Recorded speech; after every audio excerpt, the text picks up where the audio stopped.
Hello everyone, how you doing? Hope you're having a great day so far. Welcome to the Demoscene report of the 9th of July 2025. In this video, I will summarize all of the latest news and releases from the active Demoscene community of this past week.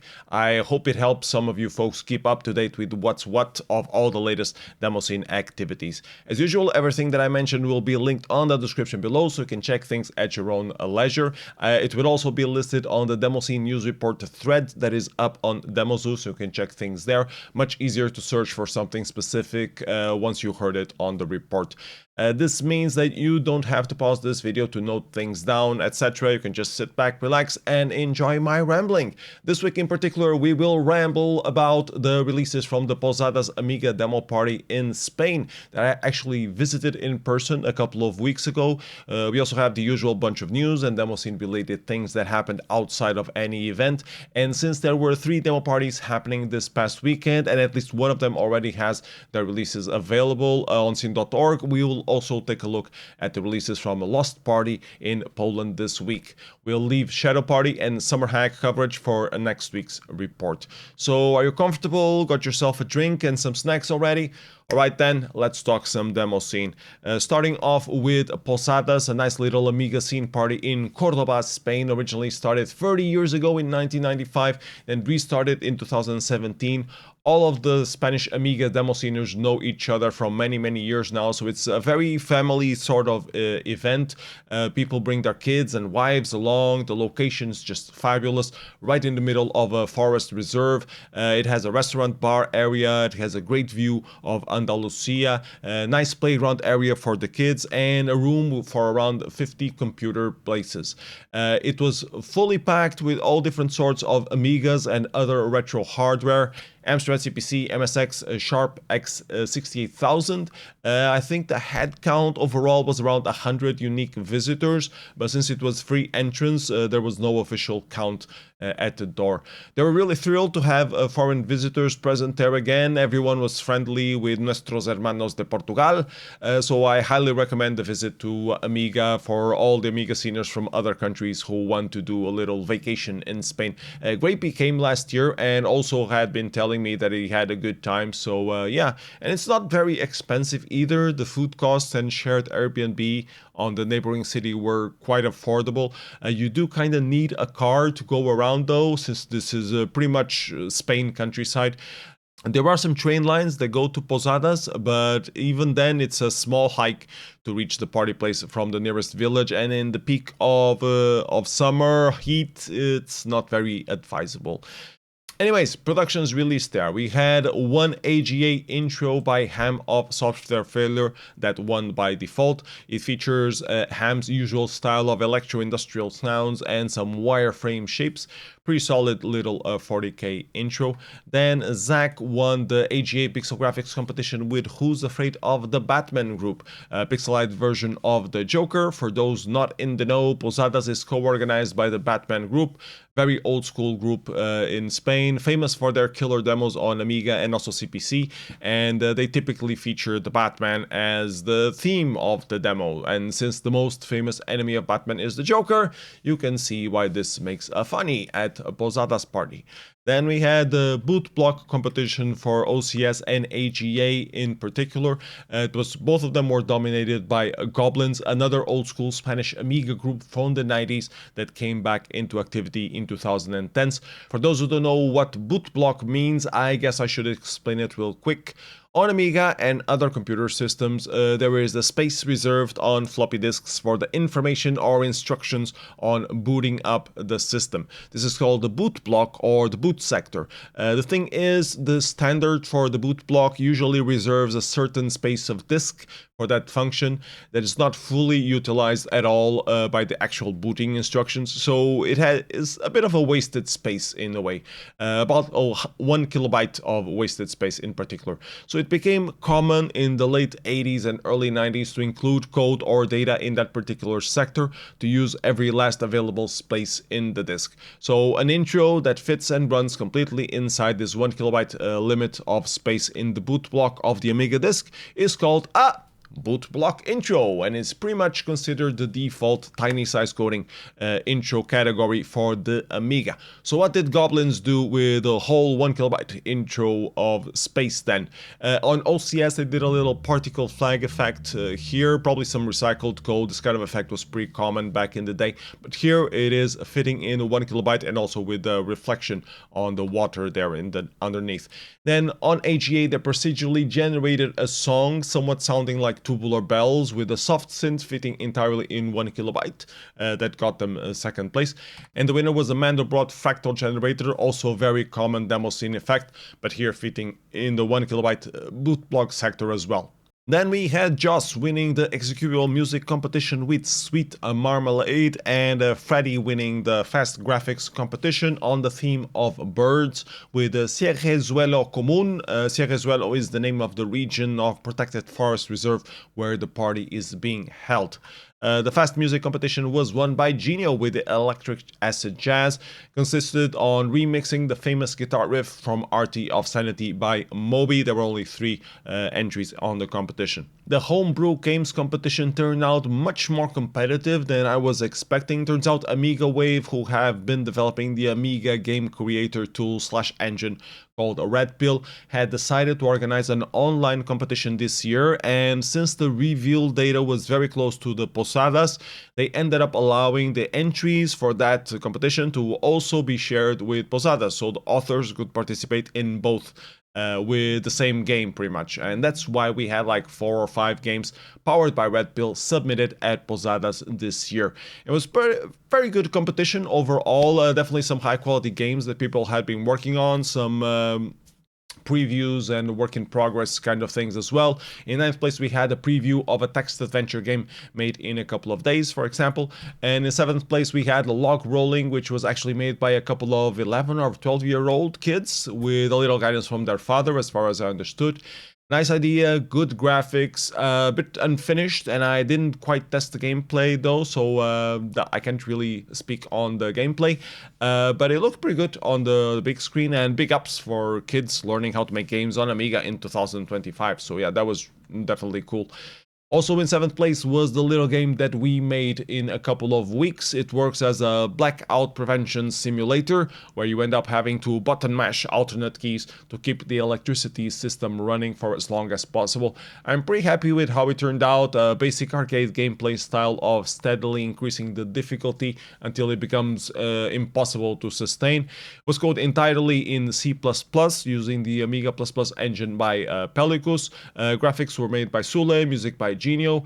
I'm a bit disappointed with the placing that it got, but people seem to get the joke and enjoy the gameplay mechanic at the party place, and I guess that's what really mattered in the end, so yeah. Then in 6th place we had Hundra, a 16-bit port of an 8-bit classic game.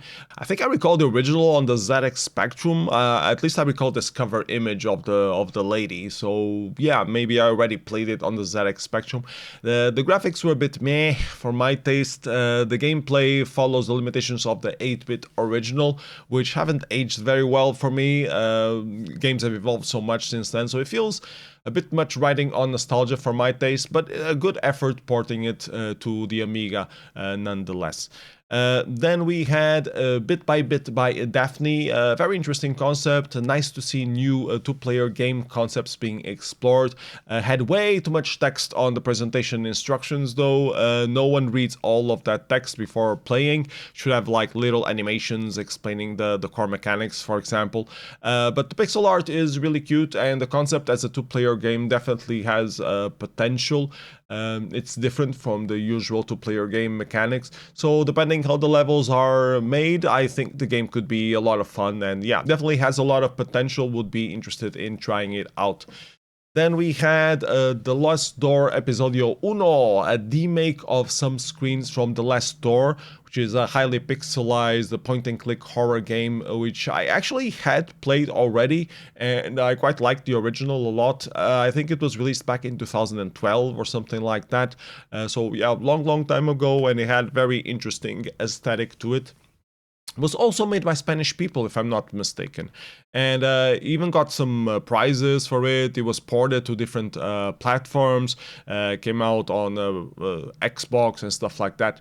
Well, this version is a demake and it's still just a preview. It's unfinished. The game is not particularly hard to demake either, in my humble opinion, since it already used like a very limited palette and a pixel graphics aesthetic, and the gameplay is also very basic graphic adventure style thing. You click, you have a small inventory of things, nothing very complex, but I'm sure there might be some screens or cutscenes that still push the limits of the Amiga, and those would be the ones that I would be more interested in actually seeing. This was actually one of the other few games that did not use the REDPILL engine at all, so everything hand-coded, so kudos for that. So yeah, I applaud the effort, I hope it gets finished, but I also understand why it didn't get placed in the top 3 in the competition. In top 3, we had Switcher Boy by Crane, a little puzzle platformer game. Simple gameplay concept, growing difficulty of levels. I like the gameplay and the concept overall. The level design also seemed nice. Felt like it could still use some more polish on some things overall to bring it to some commercial game quality kind of level. Not sure how limited it was by REDPILL engine itself in that regard, but overall, yeah, it's a pretty solid little game, and congratulations, Crane, on getting 3rd place. Second place went to Xenomorph by Juande, top-down alien horror shooter of a kind. Very good mood, very good attention to details on this one. The graphics in particular, a lot of work on the artwork here for sure. Gameplay seemed very solid as well, up to the standards of the genre that we already know for quite a long time. Very solid game overall, very well made, congratulations. And the winner was Ninjations AGA by Soy, Ninja Gaiden clone for the Amiga. Very good graphics as well, although I believe most of them were ripped from other Ninja games, but they still had to be adapted and converted and adjusted to match the AGA palette limitations.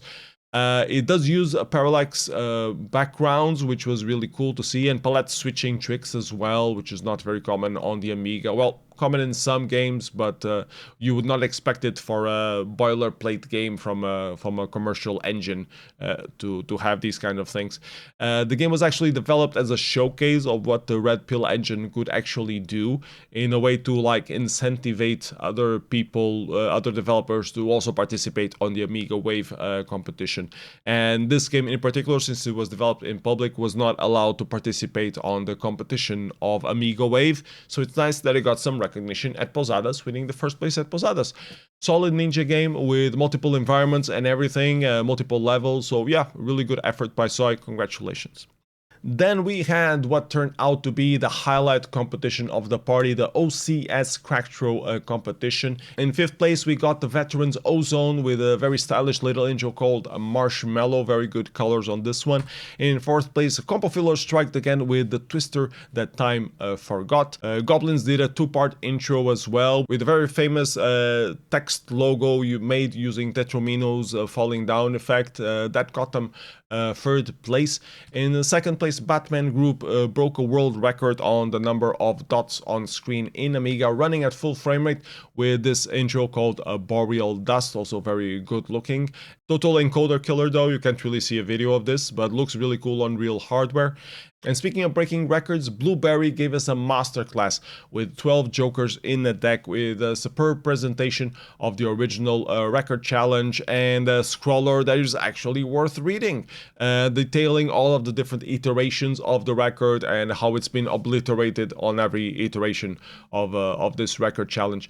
A reminder that the invitation of this year's Posadas was made by the Batman Group, breaking Blueberry's previous version of this effect, of the record of this effect, and calling him out to do better. So yeah, he definitely stepped up, gave them a good response, and got the loudest applause at the party place as well. So yeah, well done, Blueberry. Then we had OCS intro, and please don't ask me how it distinguishes itself from a crack throw that isn't cracking anything, but apparently it's a different category. Anyways, it had 2 entries. In 2nd place, a 4 kilobyte intro by Resistance called a Planar Tunnel. all pretty fully packed with small little details for a 4 kilobyte. Very solid little intro by Resistance there. And the winner was a 64 kilobyte intro by Nibbleforge with a 5-channel Octamed soundtrack and some references to the original Posadas 95 and the effort of still organizing these events, which made the main organizer cry with emotion when he was talking about it. So yeah, achievement unlocked for Nibbleforge, a very solid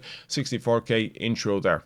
OCS Pixel Graphics competition had 3 entries. Harvest here getting last place with a fast-made logo image pixel graphics, inviting everyone to attend Inertia 2025. Second place to Jock by Dreamweb with Do Androids Dream of Electric Sheep, also very nice image here. And the winner Magia by Veritas and Zek with their little magician and tight use of palette limitations, really good image as well, very solid compo overall. The track music competition was won by Strike, the legend himself, with the track being in trance. And then we had the Wild competition, which also had a few interesting releases there. In 7th place, we had the streaming music entry by Jesucito, then a couple of Amiga videos, and in 4th place, a new music disc by Grotestical as well, pretty solid tunes there. In 3rd place, a Little Tick 80 demo from Scene PT All Stars, inviting everyone to come to Inertia 2025. In 2nd place, a solid 64K intro for the Android platform by Pantufla Software with a very cool chiptune track by Joss. And the winner was Volumetric Illusions' first Sega Saturn demo, also inviting people to come to Inertia 2025, here with a banger techno soundtrack by Evil. Not much homebrew or demo scene activity happening on the Sega Saturn, so it was particularly interesting to see new demos for this console coming out. Well done, Jaya, and looking forward to seeing more Sega Saturn demos coming out. And that was it for Posadas, a really chill little party in Spain, as I mentioned. There is a party report written in Portuguese by Jaé, if you want to check that out. And there were a couple of videos by some Spanish folks as well, giving an overview of the event and reviewing the releases. Check those out if you speak Spanish, of course. In other news, we had the Demovibes 16 just coming out, a whole new volume of mixed sounds from multiple Demoscene productions. Speaking of music online, I also found Modman Radio. They are already on their 5th edition. They mix different tracker mod chiptunes and console music. Some good vibes if you want to hear some more Demoscene music. And speaking of tracker music, 4Champ just released version 3.11. 4Champ is the most used application on iOS to play tracker music on Apple devices. Nice that it still gets some regular updates. Then I spotted this video by Dave Borghuis giving a talk on the Demoscene at Joy of Coding conference. It was released recently. The recording is already available. Nice outreach effort there.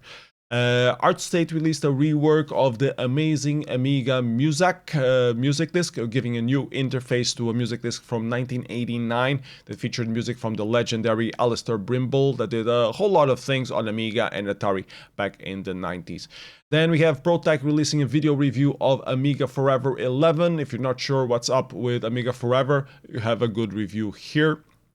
And then Zavie and Warlock are trying to organize again a Birds of a Feather event at SIGGRAPH again this year, where they invite Demosceners to talk about their recent works, presenting them in a short talk. So if you're attending SIGGRAPH and interested in this, get in touch with Zavie. This is unrelated to what IQ was already organizing at SIGGRAPH, called Real Time Live, so it's a different thing.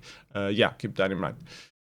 What else? I ran into this new video called The Magnetic Shadow Effect from Minute Physics YouTube channel, which explains very well some basic concepts behind bokeh and penumbra shadows. Really worth watching if you're implementing realistic rendering techniques on your engine. We had 3 parties happening this past weekend. A Lost Party in Poland was one of them, and the releases are already available, so let's take a quick look at them real quick. The 16K intro competition only had a single entry, Commodore 64 invitation screen for AROC 2025. The 1 kilobyte intro competition had a few more entries overall. It's mostly dominated by Joker on the ZX Spectrum. In 4th place, we had an invitation for Boom 2025 for the Commodore 64. 3rd place was an invitation for Xenium 2025 featuring Bender from Futurama, made by Jokers. In 2nd place, an invitation for Silly Venture 2025 Summer Edition, made by Jokers. And the winner, an invitation for Boom 2025, made by Jokers. So yeah, very smart. Dalton of Joker is pretty smart, reusing the same code with a few variants in them, doing 3 invitations for 3 upcoming events and getting all top 3 in the competition. So yeah, very well done, Dalton. Good job there. The 256-byte intro competition also had some interesting releases. In 5th place, we had Grill by Koala of Agenda with a very common fire effect, but running at a decent frame rate here. In 4th place, we had Chaos Engine by Jean of Agenda with some abstract line effects. In 3rd place, Gravity Rush by Marquee Design with a roller coaster generator in 2056 bytes. In 2nd place, we had Lost Lines by Bobik and Roger, forming a surprise Lost logo, giving them some extra points at the party place. And the winner, Lalu by Koala of Agenda with a very stylish looking water effect. The game competition had 1 single entry, KB's Quest for High Res, just a basic side-scroller jumper game. The graphics competition had a total of 8 entries. I'm going to show them real quick. I like this one in particular by Vasil. And the winner was Jay by Tiger of New Generation.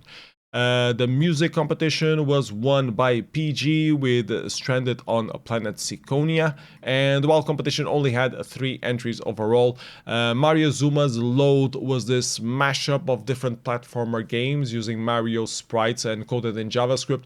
Looked like a very quick proof of concept, not very playable to tell you the truth. In 2nd place we had Blue Sam, which was a voice synth tool for the Commodore 64 as far as I understood. They managed to put it singing Blue by Eiffel Tower, which was pretty impressive for a Commodore 64, so this was probably the one that impressed me the most out of the competition. And the winner was Syntax Chronicles, which is a tool for generating Commodore 64 role-playing games with AI LLM involved somewhere, somehow, for some reason. They actually give a presentation on it at Lost, which you can see here, with slides and everything, and you can find it on YouTube, you can see it, but audio is pretty horrible, and it's also Polish, so I couldn't really understand it. If any Polish scener could summarize it to me and why is it interesting in any way, please do mention that on the comments below. I would really appreciate it, and other people watching would probably appreciate it as well. So yeah. What else? We also had a Shadow Party happening in Givry and Argonne in France. We'll do a deep dive on their releases next week because I have not seen them all quite yet, and they're not on scene.org completely, I believe. Then we had a Sommarhack 2025 also happening in Sweden, focused more on the Atari scene. They had a very interesting mixed resolution demo competition. Keep your eye out on releases from that. But since the releases are also not yet available on scene.org, let's leave the deep dive for next week on that one as well. There is already a party report online at atariscene.org though, so if you want to read that, it seems like a really cool event, Sommarhack, from all the photos that I've seen. Would love to visit it sometime, one of these days. A couple of other things before we wrap up this week's show. The Shorthair Newmedia Meetup in Taiwan that I mentioned last week took place, and here is a video showcasing what was presented there. Check it out, and good work CSI on organizing that one. And Renoise just put out version 3.5 with a ton of new features, including some live coding support to program patterns from code, which looked really interesting for people exploring live coding stuff. Renoise is the most modern tracker music software still in active development, so yeah, check it out and find new ways to make cool music now with the updates from version 3.5. Let's take a quick look at the demo party calendar. We have another packed weekend coming up with the Black Valley in Norway taking place there. Always a ton of cool releases happening there. The Berlin Demoscene Meetup will be happening at the Sea Base this weekend as well. And Die Halt Summer happening in Russia as well. Usually has a mix of Windows and ZX Spectrum releases there and Electronic APK. And there was this mysterious 8-bit vibes thing in Amsterdam that was listed at demoparty.net with no extra info. Well, I managed to find more info on that. Turns out it's a workshop for developing creative things in Pico 8. Here is the page with more info if you want to sign up for it. Sorry folks who get triggered by AI and vibe coding being used in these things, but they do use it a little bit. It's not completely focused on it, it's just a little bit. The title can be a little bit misleading. Read down the rest of the information and you'll see more information about it. And yeah, that's it for this week's Demoscene report. I hope you found something interesting in this video. If you did, don't forget to like, subscribe, consider supporting me for creating more stuff by joining my Patreon, patreon.com/psenough. Whatever you're willing to donate would be very much welcome. You can also send me some money through PayPal if you are not comfortable with Patreon for some reason. Other than that, I wish you all a great summer. See you all on the next demo party. Bye bye everybody. Take care. Have a great day.